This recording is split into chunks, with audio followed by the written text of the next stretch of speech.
everybody could just mute themselves so we can kind of minimize crosstalk, and our district governor, Sean Sawyer, will start the ball rolling. Certainly. Okay. Well, I mean, first of all, I'd like to welcome all of you. It's so nice to see this turnout to what is our district's inaugural virtual Farewell to Polio event as part of all the activities that are taking place in our district and beyond in relation to World Polio Day this Saturday, as I'm sure you all know. I myself am honored to have been able to be involved in the planning of this event with what I consider to be a fantastic district leadership team. And on this particular occasion, led by our district Rotary Foundation chair, District Governor Terry Mathias, who many, if not all of you know, and you will be hearing from him shortly. Before we get started with our official program, I just want to take a minute to identify and thank the many distinguished members of our Rotary family that have taken the time to join us this evening. I tried to make note of it as you came in. If I missed anybody, I apologize. But with that said, greetings to our current International Director, Stephanie Yurchik and Peter Kyle. Hello to my friend and immediate past Rotary International Director, David Stovall. Greetings to our RRFC, Nancy Barbie, and many of the members on her team are here as well, including I saw Chuck Davidson. Hello, Chuck. Laurie Menzel from the Mothership is with us. It's always a pleasure to see Laurie. We've got our immediate past district governor is with us. Of course, I'm the guy at the helm for now. We've got our district governor-elect, our district governor nominee, several members of the leadership team, a lot of PDGs I saw come in, and probably most importantly, members of the various clubs within our district. It's nice to see everybody here. So this is not about me talking. You all have heard that enough already as the year has progressed. So what I would like to do is introduce at this time our first presenter, if I may, if everyone's ready to go.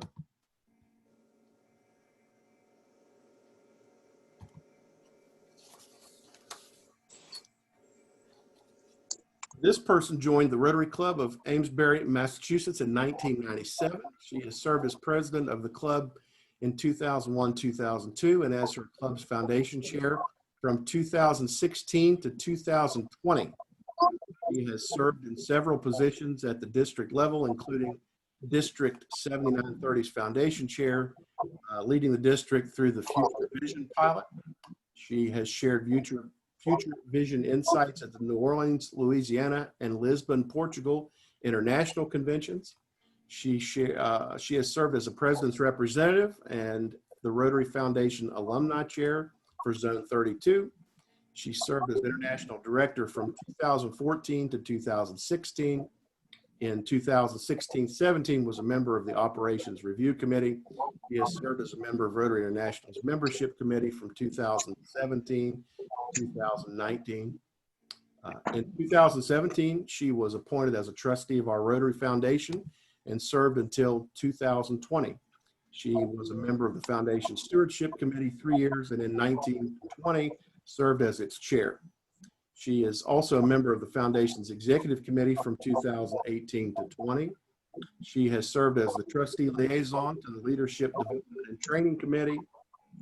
She is currently the vice chair of the Basic Education and Literacy Major Gifts Committee and is an active member of the Water, Sanitation, and Hygiene Rotarian Action Group.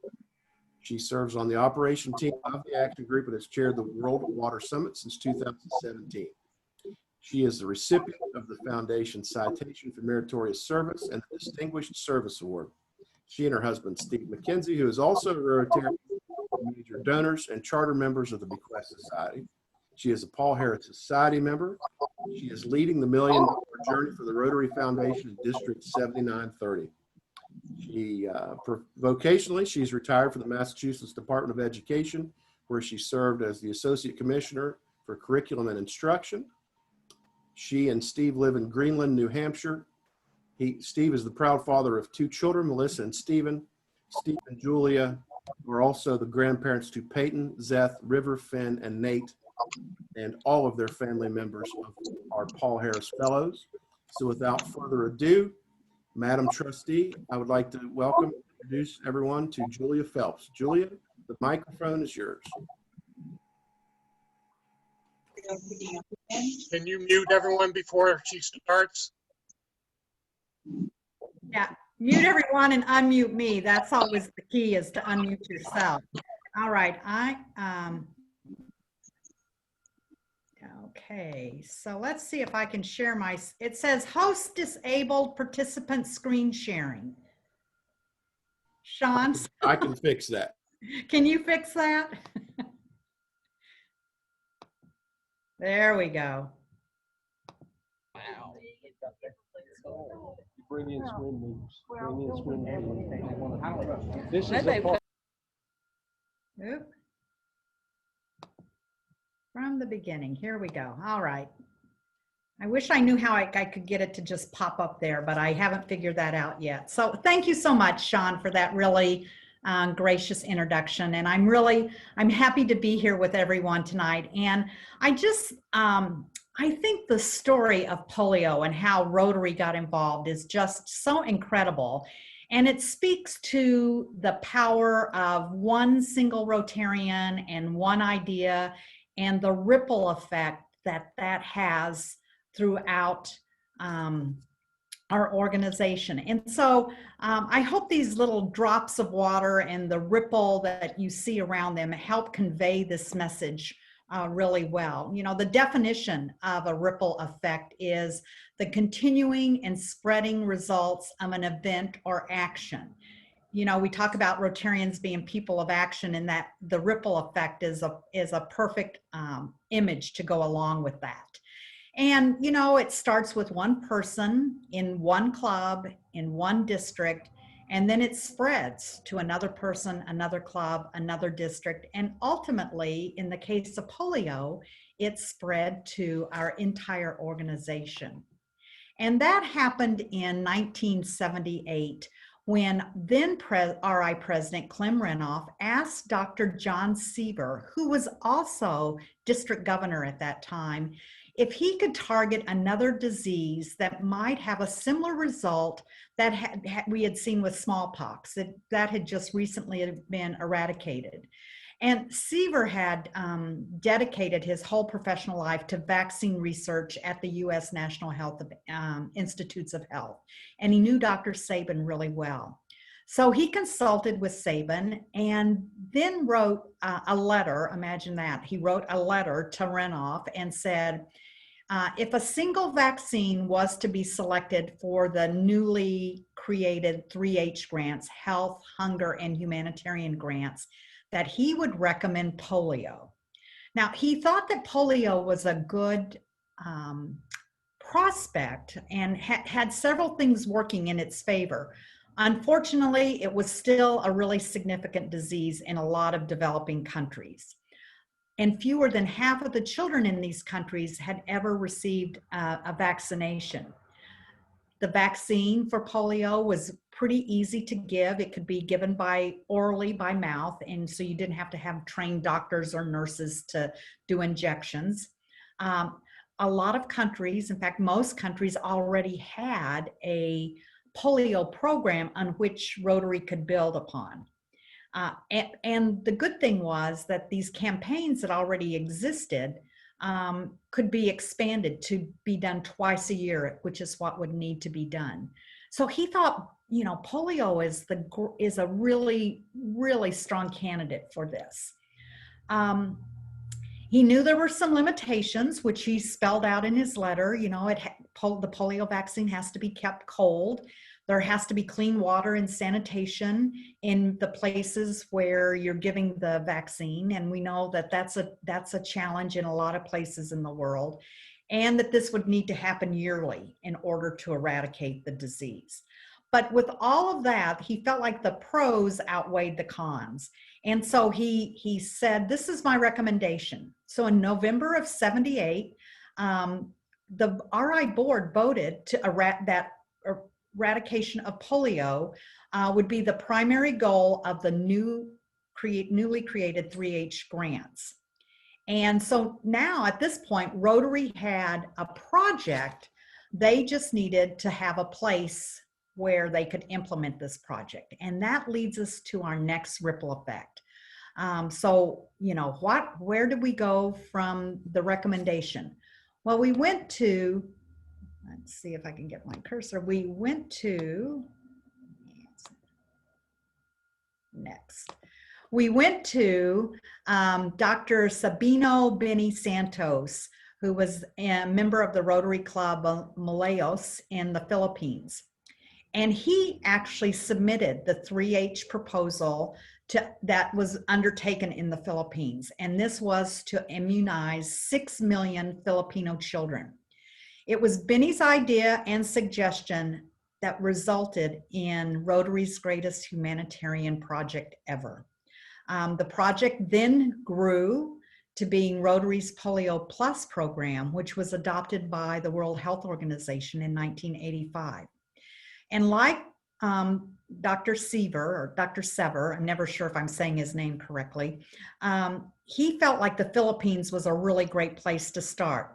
Of the 32 nations in the World Health Organization's Western Pacific Hemisphere, the Philippines accounted for 45% of the polio cases. Think about that. Of that whole region, 45% of the polio cases happened right there in the Philippines. And of that 45%, it accounted for 74% of the deaths related to polio. So there was a really good case to be made for why we needed to start in the Philippines. Plus, we had a strong Rotary presence in the country, which was an enormous benefit to getting volunteers. The former Secretary of Health was a member of Benny's Club, and the incumbent Secretary of Health was a member of the Rotary Club of Manila. So they had all things Rotary going for them at that point. And events behind the scenes were happening, like so many things. It wasn't just happening in isolation. In March of '79, President Rimoff was at a joint conference of the Philippines where they were celebrating the 60th anniversary of the Rotary Club of Manila. And at that time, President Rimoff and Santos met with then incoming director, Matt Capris, who then later, we all know, went on to be Rotary president. And unfortunately, we lost him this year.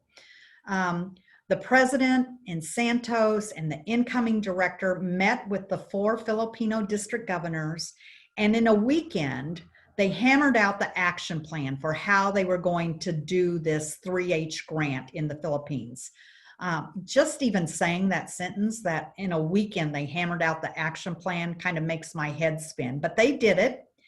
And at the last day of that celebration, at that large district conference, that celebration, everyone in attendance, they took a vote as to whether or not to proceed and to make this a project that they would all be committed to. And the vote was unanimous, of course.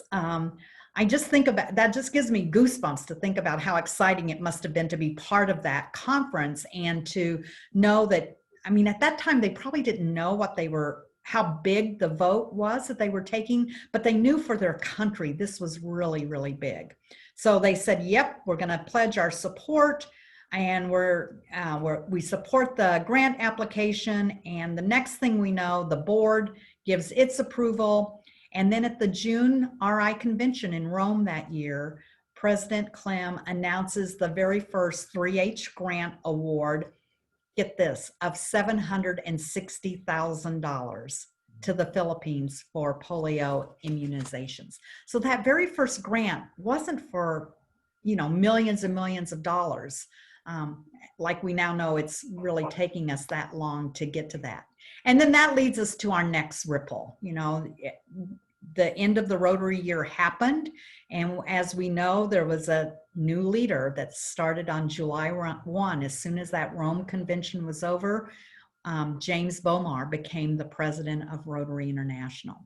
And so James, to show his support for this new 3H grant and for this commitment to eradicate polio in the Philippines, went to Manila in September of his presidency.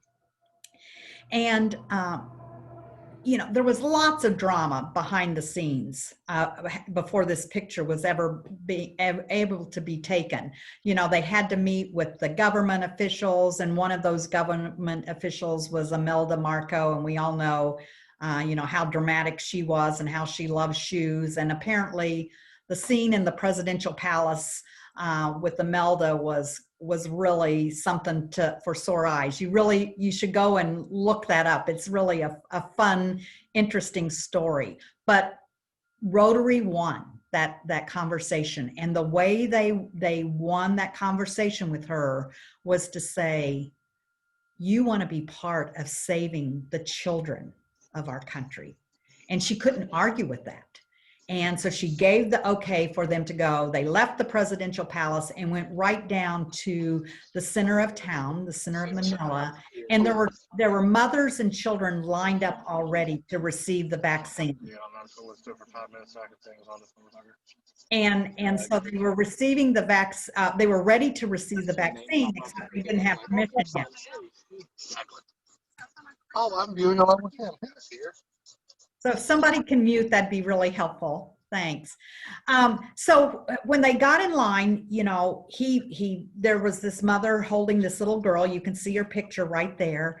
And they had been there a long time waiting for this to happen. So the mom's holding the little girl, and he bends over to give her the first drops of polio. And at that time, they really wanted you to get the drops on the tongue of the child. And he was having a little bit of trouble getting the drops in her mouth. But finally, he got it in the right place. And, he was successful. And you can see by the smile on his face, that he was happy that he was able to do it. And at that point, the mom looked up at him, and her very broken English, she said, thank you, thank you, thank you. And then she said Rotary. And, while all of this was happening, he was working with the little girl, and the mom was saying thank you. Jim tells the story of how he could feel this tug. He called them his britches. He could feel this tug on his britches. And when he looked down, there was this little boy pulling on his pant leg. And this little boy was crippled with polio. Big grin broke out on this little boy's face. And he shouted in really loud, and much louder than the woman had shouted. He goes, thank you, thank you, thank you. And then he shouted, Rotary. And then the little boy pointed to his sister, and he said, my sister. So you see, this little boy had just witnessed the president of RI, who he probably didn't know was the president of RI, give his little sister the 2 drops of polio and saved her from being crippled just like he was. And our commitment to saving the children of the world started all of those years back, and we haven't forgotten that commitment. That was what turned Imelda's head and why she was willing to let us go ahead and do it.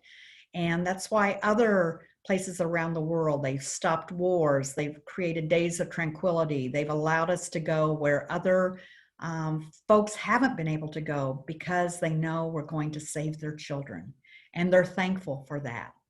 And then that leads me to my very own Ripple. I had the opportunity of going on an NID in 2017 with Nancy Barbie. And any of you that have been on a trip with her know what a treat that is. And so my Ripple water droplet, my little polio drops and Ripple that happened. Actually, I have 2 really quick stories that I want to share. This is a really happy grandfather. And this man showed up at the place where we were administering polio vaccine. And, we wear these yellow vests. And so he started pointing at the sign behind me that was written in Hindi and pointing to me. And I don't know about anyone else on this call, but my Hindi is non-existent. I wouldn't even say lacking, it's non-existent. So I was making hand motions, drops, opening my mouth, drops, pointing to the sign, ushering him in to take a look and see and talk with somebody. He didn't want to come in. He hopped on his bicycle and took off down the street.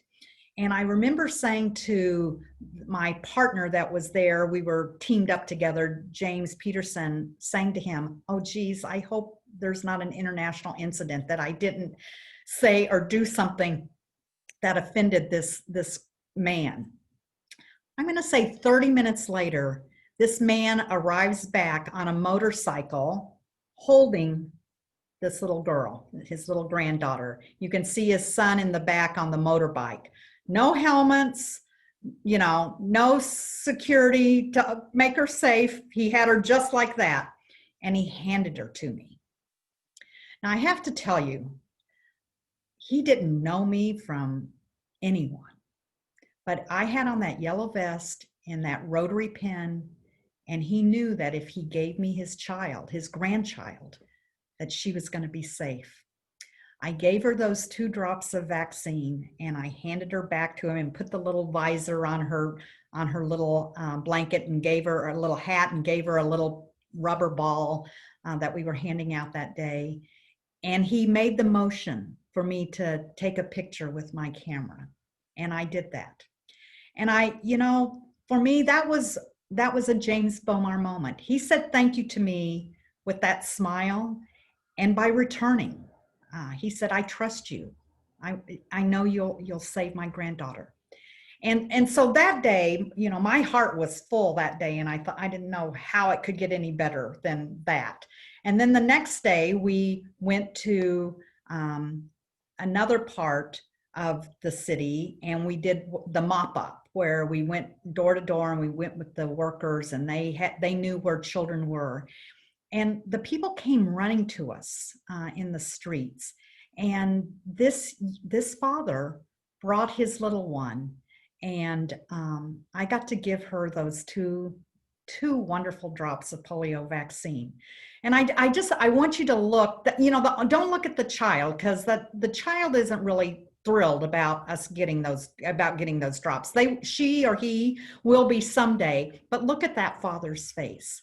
If that doesn't say thank you, thank you, thank you, Rotary, I don't know what does. And then, we've got the little brother that's watching on, and he's got a big smile, and I have a big smile. And I just, for me, this is my James Bomar moment. They said thank you in the way, in the language that we all understand. And I carry that picture with me in my heart, because I know that they're grateful and that they're thankful for what we do around the world. And so my final thought, and I'm going to read this to you because I think it's what we do.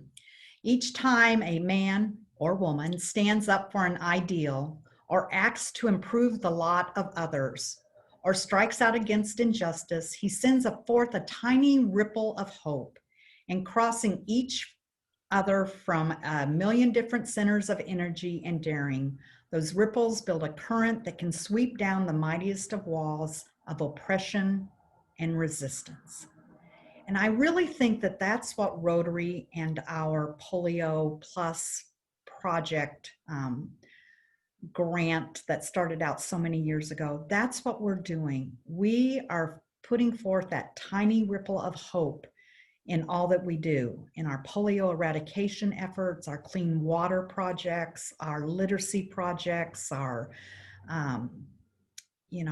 peace projects. Those ripples of hope, they build upon each other, and we can sweep down the mightiest of obstacles just by putting our mind to it. So for me, polio was something that we always talked about, and we always shared our feelings about how important it was. But for me personally, and I know that not everybody has the opportunity to do this, but for me personally, going to India and knowing that I saved children's lives transformed me as a Rotarian, transformed me as a mother, a grandmother, and just as a human being in person, and gives me hope for the future. So thank you.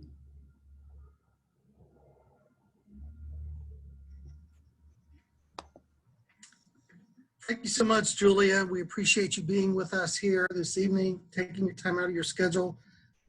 Really enjoyed your presentation, and I couldn't help but think about January of 2018 when I was in India, as you were talking about your India story.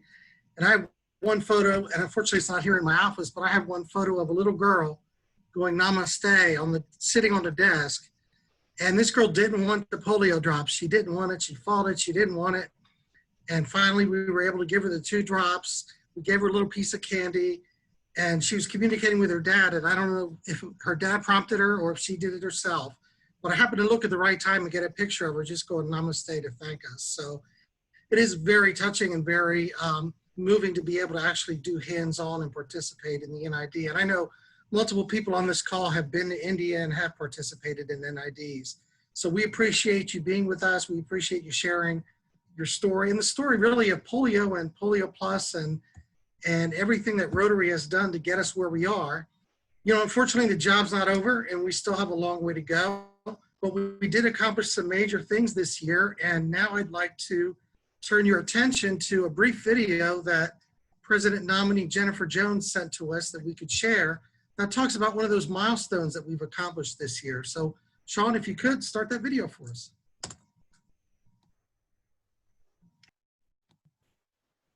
Hello, Rotarians and friends. This year has challenged the world in ways that no one could have anticipated. COVID-19 has changed the way that we work, socialize, and celebrate. But even amid the ongoing public health challenges, there's still news worth celebrating. This year, Africa was certified wild polio free. This is big news and not something we should take for granted. Just over a decade ago, Africa was struck by 3/4 of all wild polio cases in the world. And now, more than 1 billion people who live on the African continent are safe from this terrible virus. But we still have one big celebration to go. We now need to finish the job and complete Rotary's mission of a world without polio. All of us have an important role in making this vision a reality.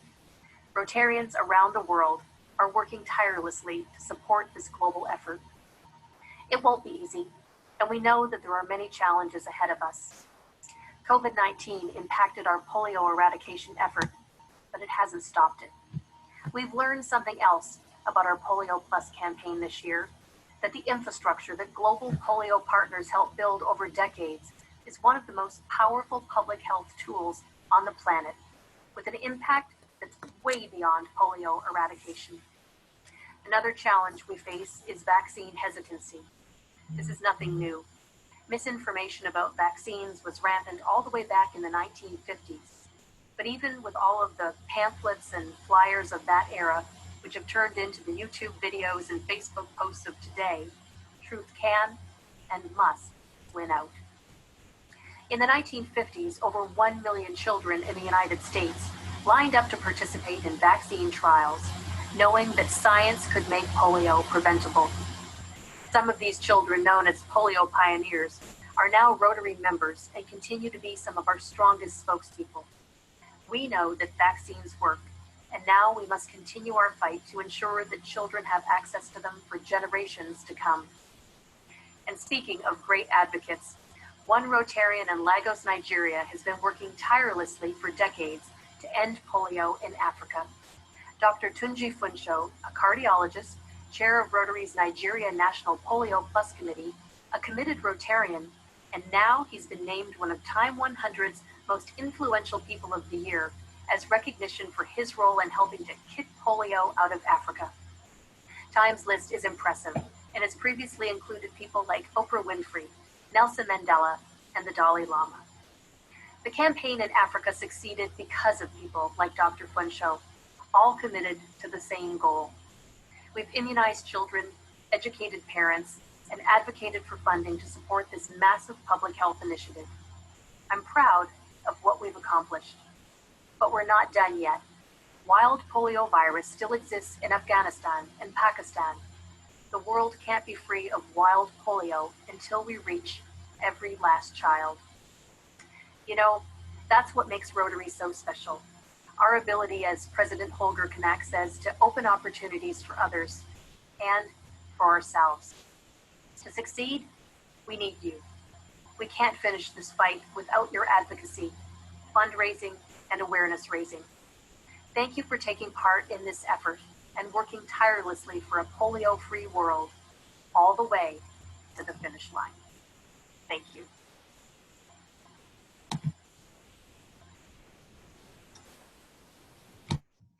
Well, as President nominee said, we were able to kick it out of Africa. And now we just have 2 more countries to go in Pakistan and Afghanistan, but we still have a long way to go. And most of you on this call know that. And now at this point, I'd like to introduce one of those, I believe, polio pioneers that Jennifer Jones just talked about is with us today. John Nanny is a polio survivor. He was diagnosed in 1953 and was paralyzed from his neck down for 6 months just prior to the Salk vaccine distribution. He now uses a wheelchair for most of his daily mobility due to his severe post-polio syndrome issues. Most of you know who John Nanny is, so I don't really need to spend a lot of time introducing him. He's spoken at over 200 different Rotary meetings talking about polio. He serves as District 7630 Polio Plus Chair. He's the recipient of Rotary's Regional Service Award for a Polio-Free World. And one of the things about him that fascinates me the most that he has given over 39 gallons of platelets over the course of his lifetime. He's an avid platelet donor, among all of the other things that he does to advocate on behalf of polio and those suffering with polio. So without further ado, I'd like to turn the program over this evening to John Nanny.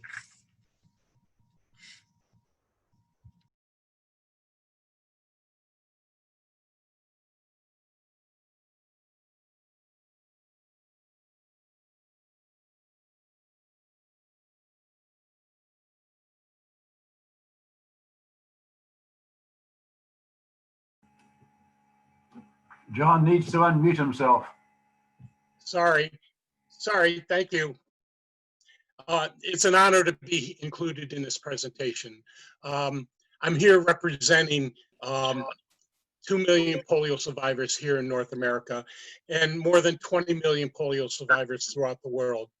And that life is good, and no matter what the future holds for me physically, I truly am one of the lucky ones. It's amazing the number of similarities between the pre-Salk polio epidemic days and the current COVID-19 pandemic. Polio was one of the most feared infectious diseases in the 20th century. Coronavirus is proving to be one of the most feared infectious diseases in the 21st century. Polio is a virus that attacks the nerves that control your muscles. COVID-19 is a virus that attacks mainly the respiratory system, but so much is unknown about the coronavirus.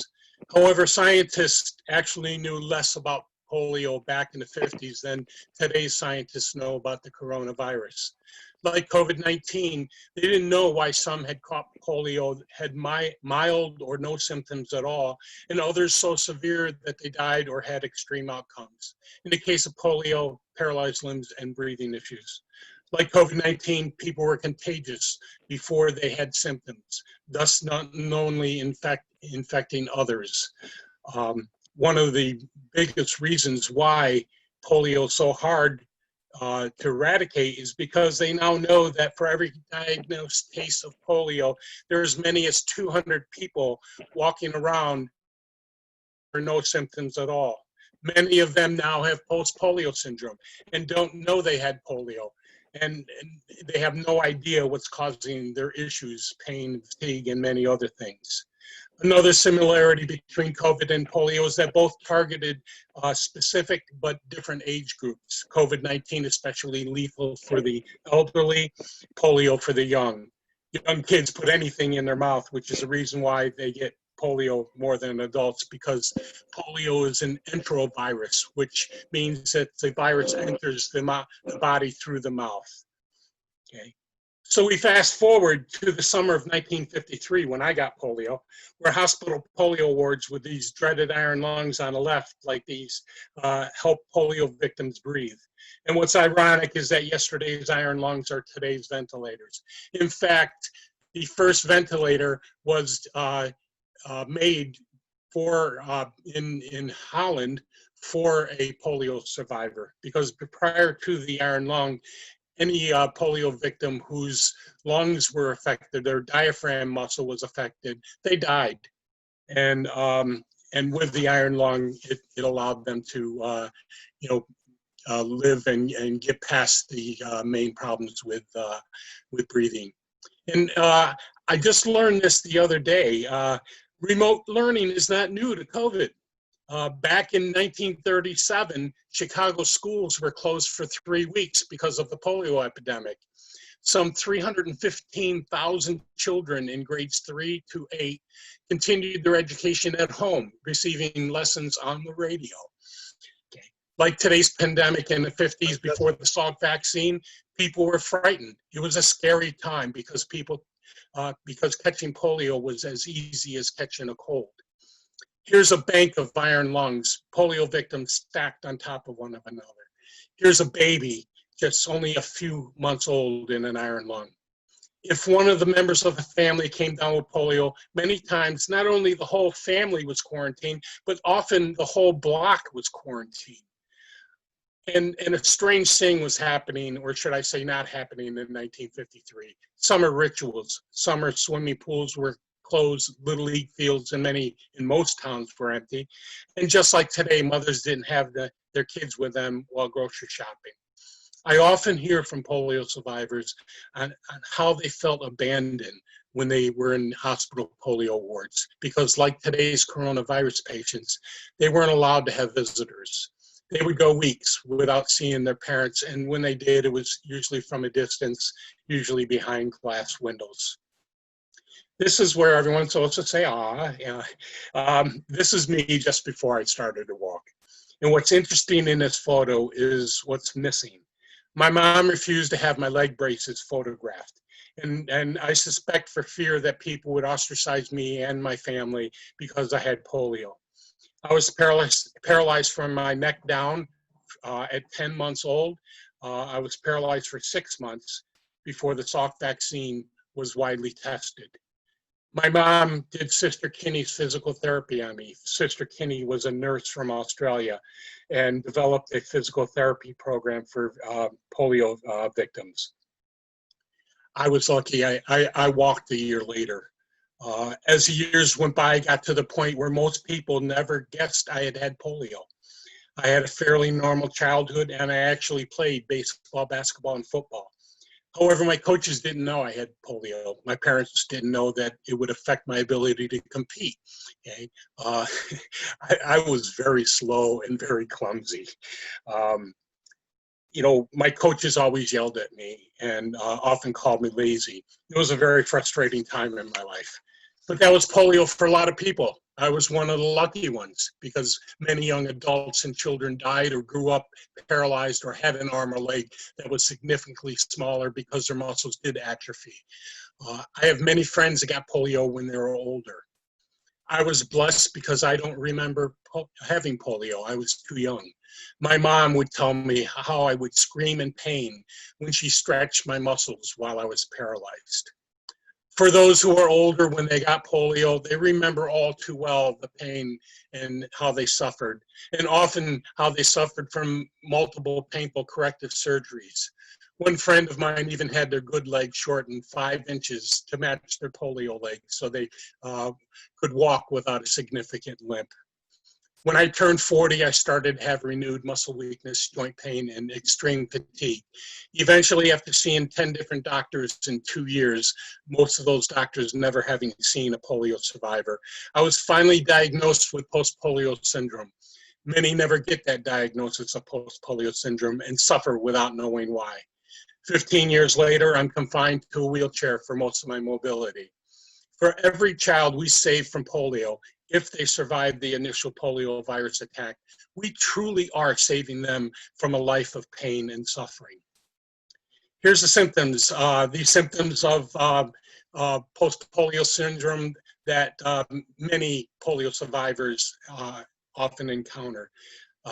These symptoms occur 30 to 40 years after the original polio virus attack, in as many as 70% of those paralyzed by polio. Basically, the muscles that were damaged by polio were taken over by good muscles. However, the more polio survivor overuses their muscles, the faster their muscles die off. For somebody like me who had almost every muscle from my neck down affected, just the hard work of trying to get to normal over the years took a negative toll on my muscles. The neurologist told me that if I didn't want to lose the total use of my legs again, I had to make dramatic changes in my life. The old adage of use it or lose it had to be changed and replaced with conserve to preserve. And like most polio survivors, being an A-type personality, it was very hard for me to slow down. To avoid overuse of my muscles, I restrict my steps to a couple hundred steps a day. Many days each step is very painful. However, I've learned that there's very little I can't do. I just have to find a different way of doing it. I'm lucky, very lucky. I live in a world where there are organizations like Rotary International, with Rotarians like yourself who care about the welfare of others and who put service above self. So count your blessings, because I'm assuming that a large number of you have received your childhood vaccinations protecting you from childhood diseases. There are some people who can't be vaccinated, others because they're ill, such as cancer, going through chemotherapy, have compromised immune systems. Babies, until they're like 12 months old, can't have a lot of the childhood vaccinations. So it's so important to surround those people, the majority of the people, to be vaccinated so they can create what's called the herd immunity. Herd immunity is a term that has recently been politicized, but the true meaning of herd immunity is based on science. This past year, because we have areas of the United States with lower vaccination rates than India, Pakistan, Afghanistan, and Nigeria, there were over 1,300 cases of measles in the United States. Measles was declared eradicated in the year 2000. Okay. Over 100,000 children die every year in the world from measles. To control measles, 93% of the population needs to be vaccinated to create herd immunity. For polio, you need at least 85% of the population vaccinated to create herd immunity. And according to Bill Gates, for every dollar spent on childhood immunizations, you get $44 in economic benefit. That's the cost savings of not having to treat that person when they're ill, cost savings of not having to treat that person their whole life because they were ill, and also the productivity that that person will have throughout their life because they weren't ill. Not bad investment for $1 to get $44 in economic benefit. And as you know, Rotary started in '85. Back then, there were almost 1,000 cases of paralytic polio a day. World Health Organization estimates that 80 million babies have not gotten their life-saving vaccinations due to the COVID pandemic. There have been 129 cases of wild polio so far this year, 52 in Afghanistan and 77 in Pakistan. Because there have not been house-to-house vaccinations in those countries, because of the pandemic, I suspect this number will go up. However, the great news is that the door-to-door vaccinations have started back up, and we are well on the way to, getting into areas that have polio in their environmental samples.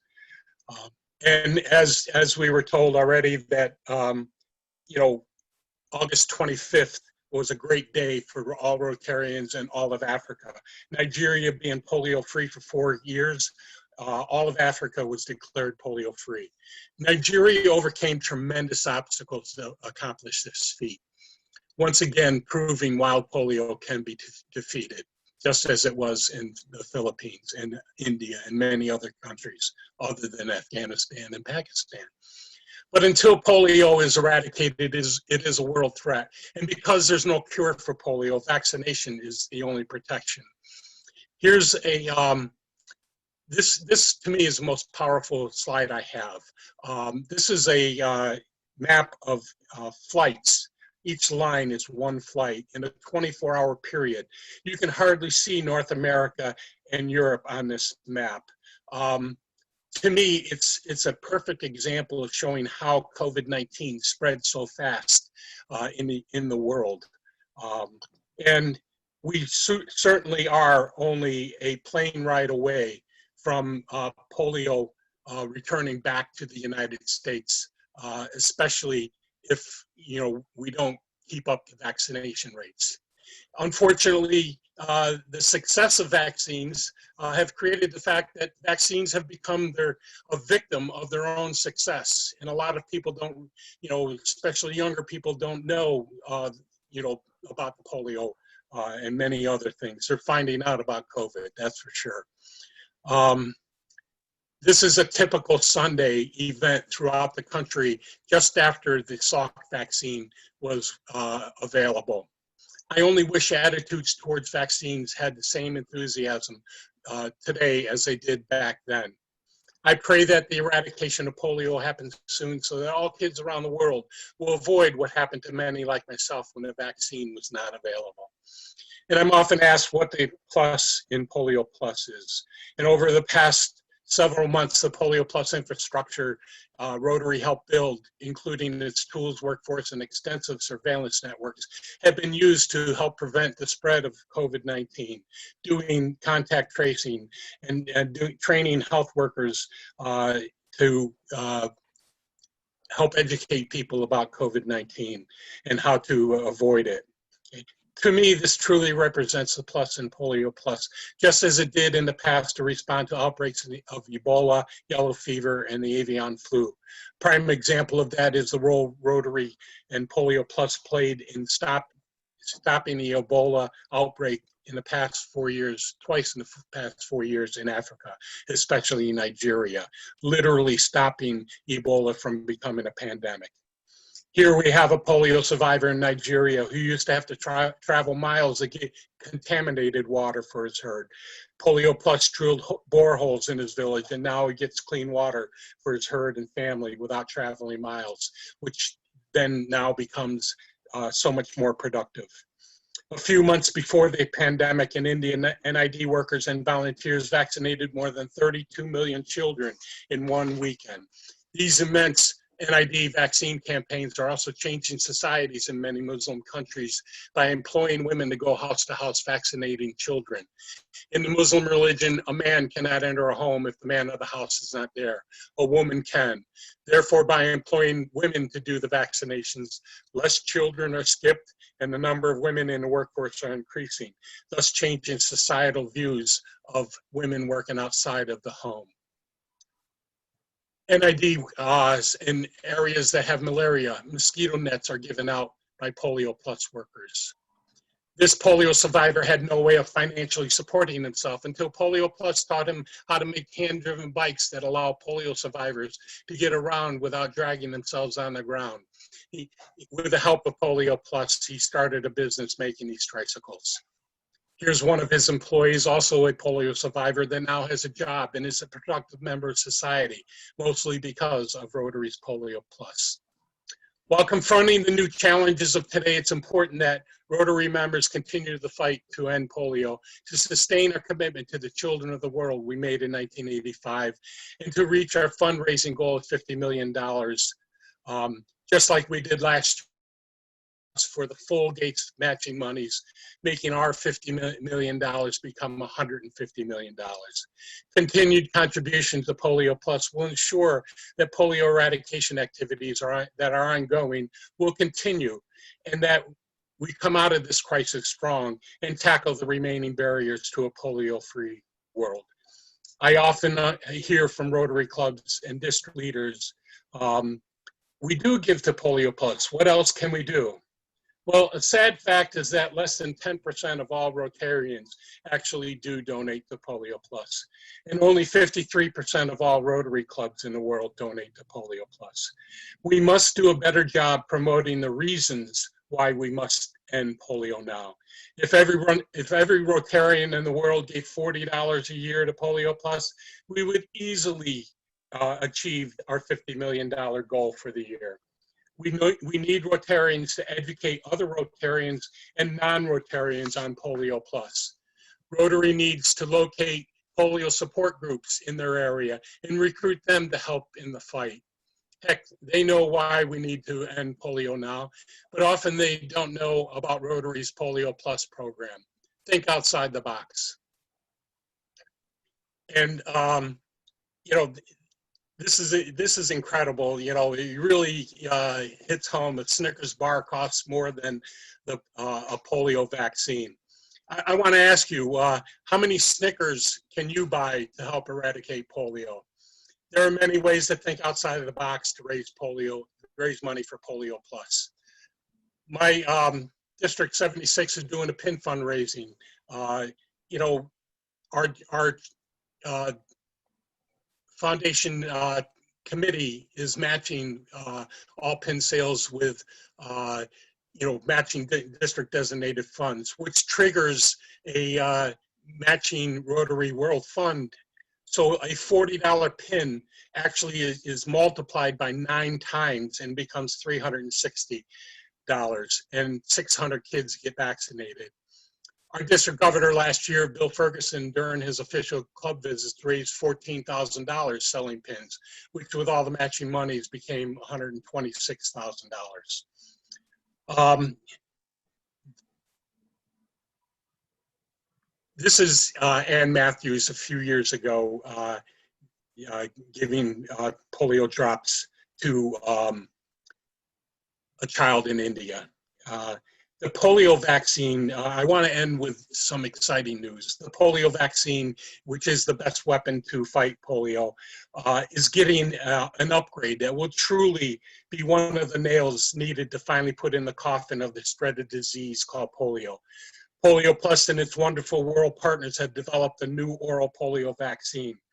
As you may know, occasionally the current oral polio vaccine will mutate and actually cause some cases of what's called circulating vaccine-derived polio. There have been about 440 cases of circulating vaccine-derived polio in 15 countries, mainly because of the time that there wasn't house-to-house vaccinations because of COVID.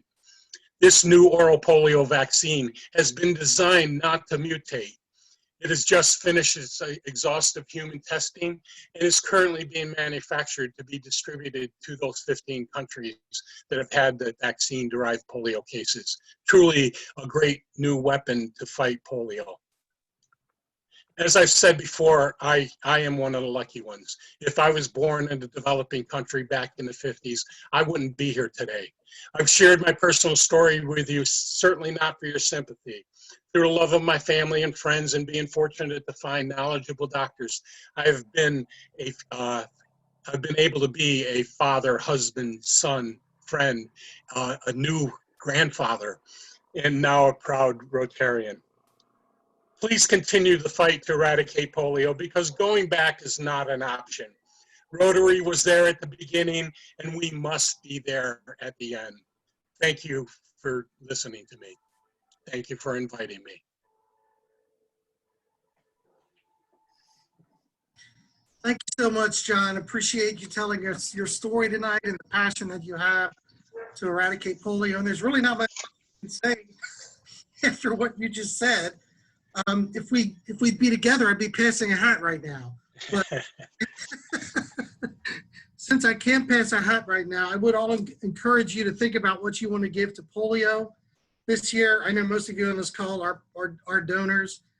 Think about what you can give. I know COVID's kind of put a dent in a lot of our incomes right now, but give what you can. As John said, if all of us give $40 a year, that would make a tremendous impact to get rid of polio once and for all in the world. And the other thing I think sometimes we forget is that really we want non-Rotarians to give to this cause as well. So I know COVID makes it difficult to do polio events right now. Think about maybe doing something in the spring if you're not able to do something now. I know a couple of our clubs, they're actually doing a putt-putt for polio contest on Saturday. They've challenged each other to a game of putt-putt, so they're going to be raising some money. One of our clubs did a 5K not too long ago to raise money. Another club is doing a walkathon on Saturday. There's a lot of resources available on Rotary's website if you need to get ideas. And if you can't do something now, please think about doing something in the spring. But again, we need to hit that $50 million mark again so we can get the 2-to-1 match from the Bill and Melinda Gates Foundation. So I'm glad you all came, and I'm glad you were all part of the program tonight.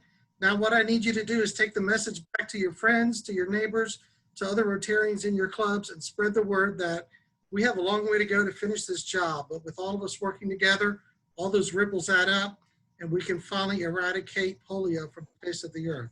So thank everybody. Thanks again to John and Julia for being our main presenters tonight. We appreciate your efforts. Thanks to Stephanie and Peter for joining us, and everyone else.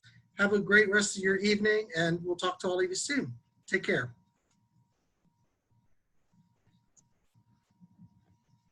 Bye-bye. Thanks, John. Thank you.